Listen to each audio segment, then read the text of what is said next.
നമസ്കാരം. മലയാളി വാർത്തയുടെ പ്രിയപ്പെട്ട പ്രേക്ഷകരെ, ഏവർക്കും നല്ല ദിവസം ആശംസിക്കുകയാണ്. വാർത്തകളിലേക്ക് ഏവർക്കും സ്വാഗതം. ഇന്ന് മഴ മുന്നറിയിപ്പുണ്ട്, അപ്പോൾ ജാഗ്രത പാലിക്കേണ്ടിയിരിക്കുന്നു.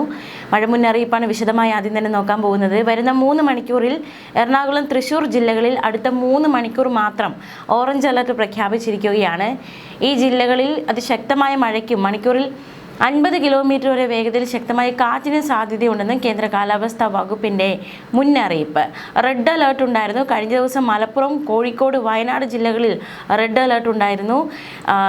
അതിതീവ്രമായ മഴയ്ക്കുള്ള സാധ്യതയാണ് റെഡ് അലേർട്ടിലൂടെ പ്രവചിച്ചിരിക്കുന്നത്. 24 മണിക്കൂറിൽ 204.4 മില്ലിമീറ്റർ മുതൽ കൂടുതൽ മഴ കിട്ടുമെന്നാണ് അതിതീവ്രമായ മഴ എന്നതുകൊണ്ട് കേന്ദ്ര കാലാവസ്ഥാ വകുപ്പ് അർത്ഥമാക്കുന്നത്. കൂടാതെ കഴിഞ്ഞ ദിവസം ഇടുക്കി, എറണാകുളം, തൃശ്ശൂർ, പാലക്കാട്, കണ്ണൂർ, കാസർഗോഡ് ജില്ലകളിൽ ഓറഞ്ച് അലേർട്ട് ഉണ്ടായിരുന്നു.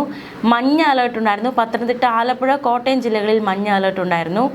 ഇന്ന് മലപ്പുറം, കോഴിക്കോട്, വയനാട്, കണ്ണൂർ, കാസർഗോഡ് ജില്ലകളിൽ നിലവിൽ മഞ്ഞ അലേർട്ടാണ്. ഇനി എങ്ങനെയാണ് വരും മണിക്കൂറുകളിൽ മാറി മറിയുമോ എന്നതൊക്കെ കാത്തിരുന്ന് കാണാം. എന്തായാലും നിലവിൽ മഞ്ഞ അലേർട്ടാണുള്ളത്. മാത്രമല്ല, ഇന്ന് കഴിഞ്ഞ ദിവസം മലപ്പുറം, കോഴിക്കോട്, വയനാട് ജില്ലകളിൽ റെഡ് അലേർട്ട് തുടരുന്ന സാഹചര്യത്തിൽ ഇന്ന് കോഴിക്കോട്, വയനാട് ജില്ലകളിലുള്ള വിദ്യാഭ്യാസ സ്ഥാപനങ്ങൾക്ക് അവധി പ്രഖ്യാപിച്ചിരുന്നു. പ്രൊഫഷണൽ കോളേജുകൾ ഉൾപ്പെടെയുള്ള വിദ്യാഭ്യാസ സ്ഥാപനങ്ങൾക്കായിരുന്നു അവധി പ്രഖ്യാപിച്ചത് കളക്ടർ. അതിതീവ്ര മഴ അപകടങ്ങൾ സൃഷ്ടിക്കും. കുറഞ്ഞ സമയം കൊണ്ട് വലിയ മഴയുണ്ടാകുന്ന പ്രവണതയാണ് പ്രതീക്ഷിക്കുന്നത്. മലവെള്ളപ്പാച്ചിൽ, മിന്നൽ പ്രളയങ്ങൾ അതിലേക്ക് നയിക്കപ്പെട്ടേക്കാം. നഗരപ്രദേശങ്ങളിലും പൊതുവെ താഴ്ന്ന പ്രദേശങ്ങളിലും വെള്ളക്കെട്ട് രൂപപ്പെടാനും സാധ്യതയുണ്ട്. മഴ തുടരുന്ന സാഹചര്യം മണ്ണിടിച്ചിലും ഉരുൾപൊട്ടലും സൃഷ്ടിക്കാനുള്ള സാധ്യതയുണ്ട്. പൊതുജനങ്ങളും സർക്കാർ സംവിധാനങ്ങളും ജാഗ്രത പാലിക്കണം. ഏറ്റവും പുതിയ റഡാർ ചിത്രപ്രകാരം പാലക്കാട്, മലപ്പുറം ജില്ലകളിൽ ഇടത്തരം ശക്തമായ മഴയ്ക്ക് സാധ്യതയുണ്ടെന്ന് റിപ്പോർട്ട് വന്നിരുന്നു. പ്രധാന റോഡുകളിൽ വെള്ളക്കെട്ടുണ്ടാകാൻ സാധ്യതയുണ്ട്. വാഹനങ്ങളിലെ കാഴ്ച മങ്ങാൻ സാധ്യതയുണ്ട്. ഗതാഗത കുരുക്കുണ്ടാകാനുള്ള സാധ്യതയുണ്ട്. താഴ്ന്ന പ്രദേശങ്ങളിൽ, നദീതീരങ്ങളിലും വെള്ളക്കെട്ടിനും വെള്ളപ്പൊക്കത്തിനും സാധ്യതയുണ്ട്. മരങ്ങൾ കടപുഴകി വീണാൽ വൈദ്യുതി തടസ്സം, അപകടം എന്നിവയിലേക്ക് നയിച്ചേക്കാം. വീടുകൾക്കും കുടിലുകൾക്കുമൊക്കെ ഭാഗിക കേടുപാടുകൾക്ക് സാധ്യതയുണ്ട്. ഉരുൾപൊട്ടലിനും മണ്ണിടിച്ചിലിനും സാധ്യതയുണ്ട്.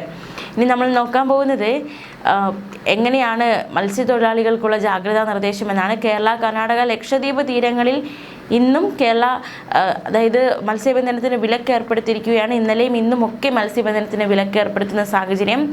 കേരള, കർണാടക, ലക്ഷദ്വീപ് തീരങ്ങളിൽ മണിക്കൂറിൽ 40 മുതൽ 50 കിലോമീറ്റർ വരെയും ചില അവസരങ്ങളിൽ മണിക്കൂറിൽ 60 കിലോമീറ്റർ വരെയും വേഗതയിൽ ശക്തമായ കാറ്റിനും മോശം കാലാവസ്ഥയ്ക്കും സാധ്യതയുണ്ടെന്ന മുന്നറിയിപ്പാണ് നൽകിയിരുന്നത്. മാത്രമല്ല, ഇന്ന് മധ്യ അറബിക്കടൽ, അതിനോട് ചേർന്ന തെക്ക് പടിഞ്ഞാറൻ വടക്കൻ അറബിക്കടൽ, സൊമാലിയ, ഒമാൻ തീരങ്ങൾ, അതിനോട് ചേർന്ന സമുദ്രഭാഗങ്ങൾ എന്നിവിടങ്ങളിൽ മണിക്കൂറിൽ 45 മുതൽ 55 കിലോമീറ്റർ വരെ, ചില അവസരങ്ങളിൽ 65 കിലോമീറ്റർ വേഗതയിൽ ശക്തമായ കാറ്റിന് സാധ്യതയുണ്ടെന്ന മുന്നറിയിപ്പ് കൂടി നൽകിയിട്ടുണ്ട്.